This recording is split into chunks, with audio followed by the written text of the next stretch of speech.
Welcome to Hokey Pokey Puppies YouTube channel. The world's a strange place, but it's home, so you might as well learn more about it. If that sounds like fun, Hokey Pokey Puppy is for you. We offer strange stories and amazing facts on crime, history, Hollywood, and more. Let's go! It remains one of the most infamous cold cases of all time. You've undoubtedly heard of Elizabeth Short, A.K.A. the Black Dahlia. You probably know how she was found. Here's where it gets strange.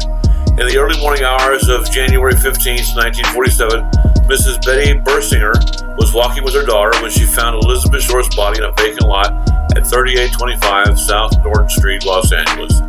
She initially thought it was a mannequin due to its pose and color. However, when she realized she was looking at a corpse, she immediately telephoned the police. The first reporter to arrive was Angus Underwood for the Los Angeles Herald-Express.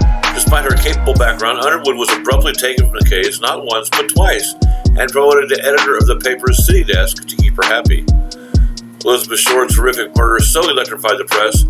Rather than telling Mrs. Short about the tragedy, reporters from the Los Angeles Examiner told her Elizabeth had won a beauty contest to get information about her life. Elizabeth Short's death was literally front-page news for 35 days straight. Apparently not content with killing and mutilating Elizabeth, the killer also began contacting the police. He started with a phone call. Then the Herald-Examiner began receiving letters.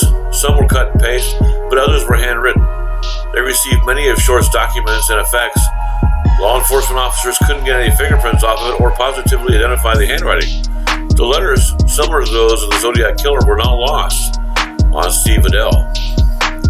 Steve Adele, a former Los Angeles detective, has spent 23 years gathering evidence to ID his father as Elizabeth Short's killer. Why would he think such a thing? Well, George Adele has all but admitted it. He was recorded saying, "Supposing I did kill the Black Dahlia. They can't prove it now. They can't talk to my secretary anymore because she's dead." He was questioned and released about his secretary's death, by the way. He was a doctor, more than capable of the precise surgery performed on Elizabeth Short's body, and he was questioned and released on that one too.